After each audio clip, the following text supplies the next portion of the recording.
This is Entrepreneurs Get Visible, the podcast for people who want more impact, influence, and income. I'm Anna Parker-Naples, and I'll be sharing with you proven methods from leading entrepreneurs that help you get visible as an authority in your field. Because anything's possible when you get visible.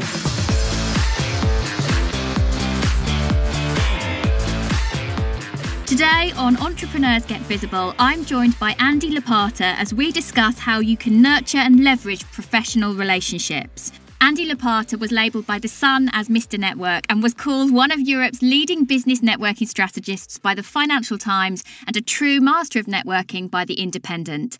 He is author of 3 books on networking, as well as a blogger for The Huffington Post. Andy's second book, And Death Came Third, reached number 2 on Amazon during its launch, and while his third book, Recommended, How to Sell Through Networking and Referrals, reached number 1 in the business charts at WH Smith's. In this conversation, we're talking all about how you can nurture, grow, and maintain those professional relationships to get the results that you want by being real and authentic.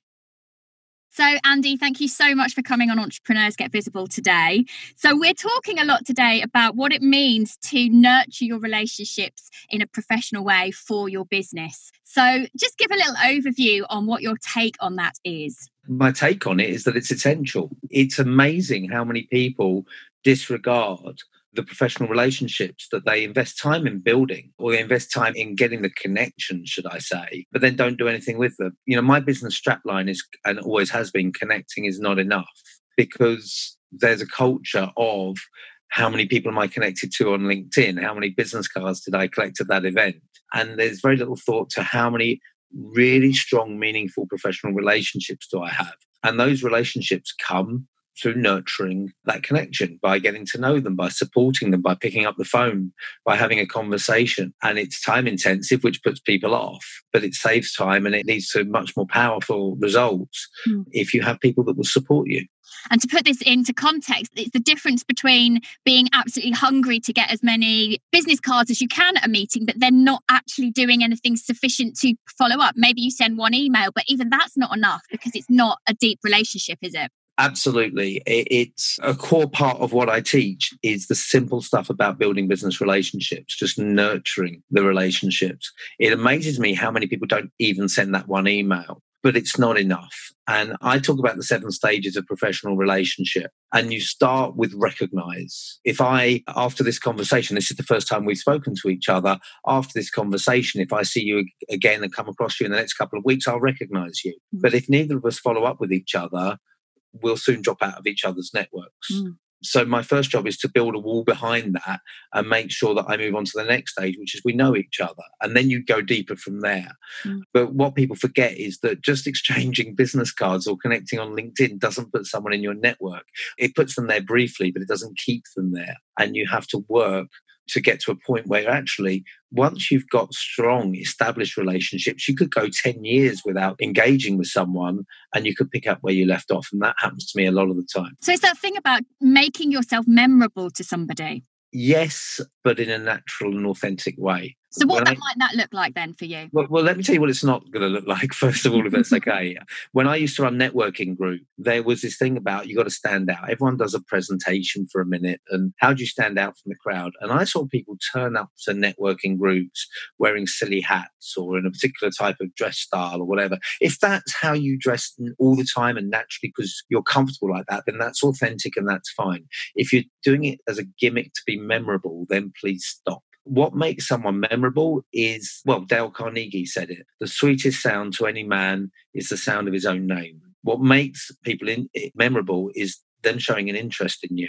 People who care about you, people who listen to you genuinely rather than pretending to, people who ask interesting, stimulating and challenging questions, people who remember you after you first meet, people who think about you when they read something that might interest you or they meet someone who might be a good connection for you and they follow that up. That's what makes people stand out. Absolutely. It's that idea. I mean, I've been to networking events and people have had crazy outfits on or things that they just, you think, what are you actually doing? What is this for? It's a push too far in trying to stand out. You're standing out for the wrong reasons. And yet, if you can nurture and build those relationships and actually put effort into them right from the word go. When you meet someone, not looking over their shoulder to think who else is in the room that's more useful to me, who could be a client, but thinking about, well, who is it that this person has in their sphere that they know? Because you never know, do you? And we're not just talking here about when you network, we're talking here about all of those relationships you have. One of the things that I see a lot of people I work with do is that they're afraid to even tell their friends and family what they do, or ask for those connections that they might have. And you're laughing here because I guess this is something that you talk about a lot. Yes. And I want to come back in a second, if it's okay, to what we've just been talking about. But just on that, what's really interesting is when I've spoken in Italy, when I spoke recently in Dubai, when I've mentioned how we Brits see the difference between business and personal, the audiences there laugh. They think we're crazy because it's a cultural thing. Mm-hmm. And in my experience, we're not the only country in the world that thinks like this, but we're one of the most extreme in terms of separating the two.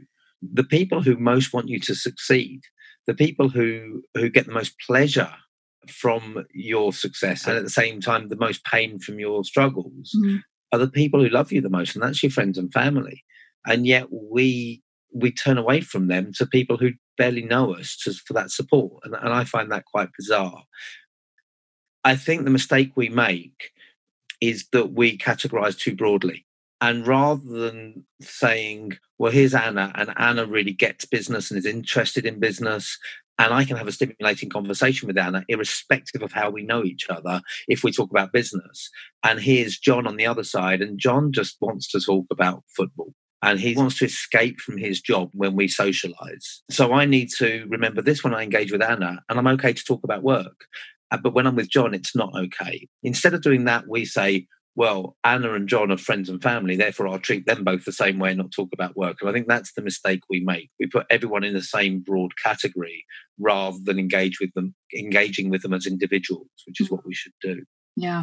If I can just quickly take a step back to when we were talking about staying in touch with people and nurturing the relationship, just what you were saying made me think of a phone call I had this morning. I came out of a session with a client. I was mentoring a client and I had a text message. Now, this is from a guy also called Andy, who's based in Scotland. And Andy and I met years ago. I mean, we're talking probably 15 years or more.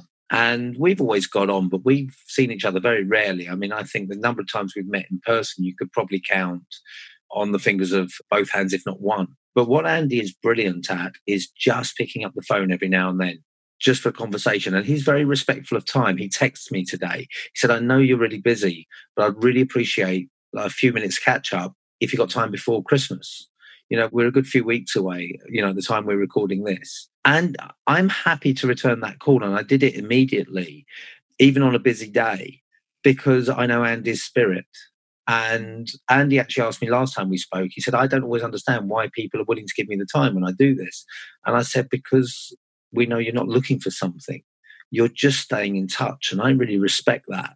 And I know that if Andy called me and said, Andy, I need some help, I'd be happy to give it because he's not only phoning me when he needs help. Yeah. And similarly, I know if I called Andy and I said, I need help, he'd be willing to give it to me because we've laid the bricks, the foundations of the relationship just by going back to what I was saying, showing an interest in the other person and not making everything an agenda. I think 90% of follow-up should be about the other person. Yeah. Sadly, for most people, 90% of their follow-up is about them. And what they can get. Yeah, the classic example is I'm sure you must have had them on LinkedIn. I keep getting these LinkedIn messages from my connections that are sent to their whole network that say, hi, it may be a while since we spoke, so I thought I'll tell you what I've been up to in the last year. No one cares. No one cares. I did not. Pick up the phone to 5 people instead of sending a message to 1,000 and just say, Anna, we haven't spoken for a while. How are you? But there's a fear that stops people doing that, Andy. You must have come across that. People are scared of reaching out. People are scared to build those bridges in case there's that rejection. Yeah, I spoke at a conference on Tuesday and we did an Ask the Experts table after where the speakers and a few others just sat with about 10 or 15 people from the audience each and answered questions. And one of the things I was saying is pick up the phone. Just pick up the phone. Phone 3 people a day. They don't have to answer. You've reached out. And someone said, but won't people think you want something if you call? And I said, if that's their perception, what does it say about how you've been with them till now? And how are you going to change it unless you change your behavior and phone and not want something? And maybe they do think you want that and they look for your agenda in the first call. But like with Andy in Scotland, I'm all about long-term strategies, by the way. People think about relationship building and they're thinking, what's in it for me tomorrow? I want it all right now. Yeah. And I'm like, right now. how long are you in your business for? How long are you in your career for? I'm happy to lay foundations for a relationship with you now that may well lead to the referral of my lifetime in 15 years. And I think that's the thing, isn't it? You never know where your life and your business is going to pivot and shift and grow and develop. This is one of the things that I found. I've had, some quite significant careers, and I've evolved as time's gone on. And now people are coming to work with me that I had relationships and knew in a previous life because I treated them well, because I gave them the time and respect when I was doing something very, very different. And I think, so it's the idea of treating everybody as though they are valuable, no matter what field they're in, no matter what they do, no matter what level of, strata of society they're in. Treat people with respect and you do get it back. And can I just change the wording you used ever so slightly? What did I say? No, you didn't say anything wrong. I think it could be said even better. Go on, say it. You said treat everybody as if they are valuable. I would change that to treat people as if you value them. People think if they're valuable. Yeah, I like that. I'm going to let you have that one. But yeah, it is interesting how often I meet people that I had strong relationships with 5-10 years ago, and our lives have gone different ways. It happens. But we pick up, I mentioned this earlier, we pick up where we left off. Once a relationship has reached a certain level, then you can leave it. I'm not saying you should, but you can leave it and come back to it, and it's fine. But again, when you come back to it, in an ideal world, you'll be coming back on a relationship footing rather than an I want footing. So how might this work then for someone with a small business who's just getting going? What difference can they make to their approaches with people? Stop being so desperate. Yes, you need short-term results and those opportunities will come. But everyone you meet is someone you can value, going back to what we were saying just before. Some of those will hold a key to you now. And sometimes when you really need help, you might want to ask sooner than ideally you would in other circumstances. But also have an eye on the future. Also just be looking for people you like, you have a rapport with, you have something in common with, and you could bear the thought of sharing a coffee with, and establish those relationships with no eye on the immediate prize. The other thing I would say, if you're just starting your business, and I saw this in my days running networking groups where, and it goes back to this friends and family thing to a degree, because I think it's part of the equation, but I was amazed by, it sounds like a lot of things amaze me, doesn't it? But I was amazed by the number of people who would come to a networking group and they set up a new business and they would put all their effort looking for referrals and support and first clients into that networking group, a group of complete and utter strangers at that point. They've not told anyone else. Never asked the people that they'd worked with previously, that their neighbours, their friends, their social contacts, their family. Going back to what I said earlier, the people that cared about them. So if you're starting a new business and someone said go out and network to build it, yeah, that's fine. Build your network that can give you mutual support, that in time will give you referrals that might lead to direct clients now, but also think about your existing network and think who would be happy to see you succeed. You've got the best story in the world. Because once your business is established, you'll find it even harder to ask for help because you'll think people might think you're struggling. That would be wrong, by the way, but that's a natural thought. When you're starting a business, you've got a story that doesn't make you look weak or vulnerable. I'm starting a new venture. I would really appreciate your help. I want to get this off the ground as quickly as I can. It's powerful stuff. I mean, it makes me think. I was overhearing a conversation at, it was actually my local co-op, and someone, I don't know why, they were asked, what is it you do? They were talking about their work and they literally couldn't get the words out of their mouth. Like it was too awkward to be saying it in their local shop. It wasn't relevant to the people in the village or the people who worked in the co-op. And I hear this time and time again about that difficulty being comfortable with what you do. You've got to be able to say it. You've got to be able to share what you do. Then other people can't help you. And for me, I like to think of it, if I'm not clear in what I do and how I work with people, and I don't let those people around me know when I go out for dinner or when I'm, in a bar or whatever, if I can't say that, how can I expect that I'm going to get referrals and build relationship if I'm not comfortable talking about that? But part of that is understanding that it's reciprocal. So if it's okay for them to talk about what they do, it's okay for me to talk about myself a little bit too. There's a few things to unwrap there. The first is the fear of being seen to brag, which I think is part of it, or to bore people. With the bragging element, you don't need to brag. But if you don't believe in yourself, why should anyone else? Yeah. So have confidence in your successes, share your achievements, just don't go on and on about them. The talk I gave on Tuesday, I've had some fantastic feedback on LinkedIn. I haven't shared all of it, but I've posted a couple of them because it's other people's words, but why not? And what I have noticed is when I've shared notable achievements on social media, I get higher engagement for those posts than almost anything else. And that is me talking myself up. So it's okay as long as you do it in reasonable doses. The second thing is, you said if people don't know, they can't help you. And that's absolutely right. One of the core foundations of a champion, someone who will refer you regularly, is they understand what you do and who you do it for. They can recognize an opportunity for you when you're not in the room. And if you're not telling them what you do and who you do it for, they can't do that. And yeah, we've got that fear of boring people, but that's going to the extreme. And what we do is to avoid one extreme, we stay in the other and we don't talk about it at all. Now, you have several chances every day to educate your network about what you do.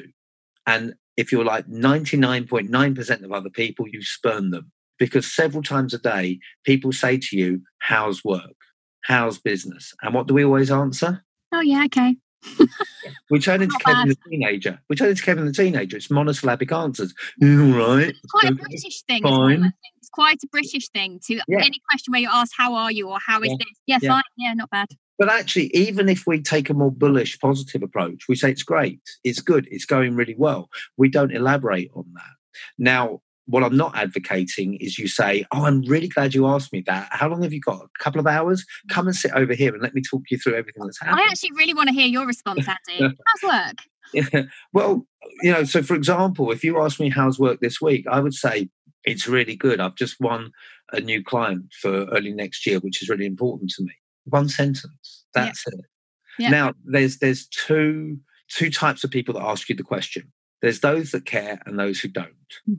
Those who don't care, their response to that answer would be, that's nice, well done. That's your cue. Do not say any more. Talk about sport, TV, anything but. They're not interested. The others will say, so what do the client do? What are you going to be doing for them? Why is that important for you in your business? They'll ask a question that opens a gate. Yeah. And you walk through the gate with another sentence, not chapter and verse. Yeah. Well, not a monologue.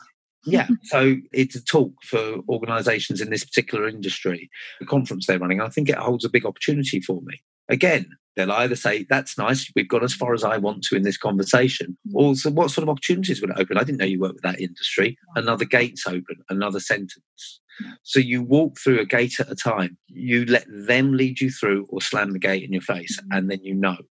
And I think also when you do have those blocks where someone isn't taking you through that gate, then that is an opportunity to ask more about them. Yeah. And find out about them rather than just saying, right, this is a wall and we can't talk business at all. Because one of the chief things to understand about people and building rapport is everybody likes to tell their own story. Everybody wants to talk about themselves, even if they initially find it a little bit uncomfortable. I love that Dale Carnegie quote you gave earlier, actually. So again, what was it? The sweetest sound to any man is the sound of his own voice. Yeah. And most women I talk to do like that quote. So, Andy, you were giving me that there were 7 steps really that you follow. And I think you managed to get through 2 or 3 and I cut you off. So, as we're coming towards the end of the interview, go through those 7 steps. So the first was recognise. Yeah, so it's the 7 stages of professional relationships. Yeah. So the first one is recognise. Then the next 3 you'd be quite familiar with because it's know, like, and trust, which I think Bob Berg originally talked about. Then you've got support. So once someone trusts you, they're willing to support you and be there for you. Then you've got advocate or champion. So that's someone who's proactively looking for opportunities and talking about you the whole time. And then right in the middle circle of that professional network, you've got friend. And that's where it then leaps over to personal network. Now, is the journey a smooth one all the time? Not necessarily, because you will have people who will trust you but not necessarily like you, if that makes sense. They'll trust you professionally. They won't necessarily dislike you. I think dislike will lead to distrust, but they won't necessarily see you as a close friend. I've got clients who book me year in, year out, but I struggle to get a rapport with. I try and have small talk they're not interested. Not happening. But they trust me, because otherwise why would they use me on a regular basis? So it's not necessarily always a smooth path through, but that's a general, those are the stages you're looking. And not everyone has to be your best friend in order to give you a recommendation or a referral. And I posted a video quite recently, in a couple of weeks, where I asked the question, do we expend too much energy trying to get people to like us when what matters is that they trust us? And I shared some research from the book, The Truth About Trust in Business by Vanessa Hall. Vanessa's an Australian author who had conducted some research in Australia, asking two questions. Would you do business with someone you like but don't trust? And would you do business with someone you trust but don't like? And unsurprisingly, it was the people you trust but don't necessarily like that came out on top. And I think it's worth bearing that in mind. We're building professional relationships, and yes, some of those can turn into personal relationships, and it's rewarding when that happens, but not everyone will. But so you're not necessarily always aiming for stage 7 where they become a friend, but if you can get to stage 6 where they champion and advocate for you, that's fantastic. Yeah, amazing. So for someone then who is perhaps feeling like they're struggling to build relationships, what top 3 things would you say they need to start implementing on a daily basis? I think if they're struggling to build relationships, number 1 is look at what time you're investing into it and whether the way you're trying to do it suits you or suits the person you're trying to build the relationship with. There's no point trying to build a relationship by email with someone who never reads their email and is swamped by it. There's no point trying to engage with them on LinkedIn if they only ever use Twitter. So you need to play in their playground if you want to build that relationship, and you need to invest some time into it. The second point, I think, is the one that you've stressed, and that is not making it all about yourself, and show a real interest in them. And it goes back to what we talked about earlier about genuinely listening. You asked me, how do you stand out? Genuinely show an interest in other people. I loathe events where people tell you, ask this complete stranger what you can do to help them. And where people meet you for the first time and they say, what can I do for you? Get to know them. Get to the point where you care before you ask that question. But invest some time in getting to know people and getting to care about them. And then the third was have some focus on the key stakeholders, the key people you want to engage with, and make sure you're consistent, you vary your approach, and you stay in touch. So there are a lot of different ways that you can do that. I call them touch points. When you first meet someone, you want to accelerate those touch points and be visible, and so that you get that from recognized to know quite quickly. And then when you get into the like and trust element, you might scale it back so you're not stalking them. There's a fine line. There's a fine line. And I should stress at this point, my job is to analyze the best ways to do this. Now, when I communicate that, it sounds like it's taking something that should be very authentic and natural and personable and turning it into a process which is feels a bit icky, dirty. That's my job. My job is to say this works. Your job is to apply it naturally and authentically. And yeah, you can do some thinking about it in the background and strategizing. There's nothing wrong with that. But when you engage with people, you do it in a human way. Yeah, be human. I think that's the best advice for anyone out there running a business. Be a real human being who's actually genuinely bringing interesting people into their life and going out into theirs as well. Thank you so much for coming on today, Andy. That's been really insightful, and I'm really looking forward to, I've not read any of your books, but I'm going to go away and make sure that I order some copies, and we'll be putting links to them in the show notes for any of you listening today. That's it from us today. Thank you for listening to Entrepreneurs Get Visible. To get your free checklist on how to raise your profile and to find out about our community, go to Parker-Naples.co.uk/get visible.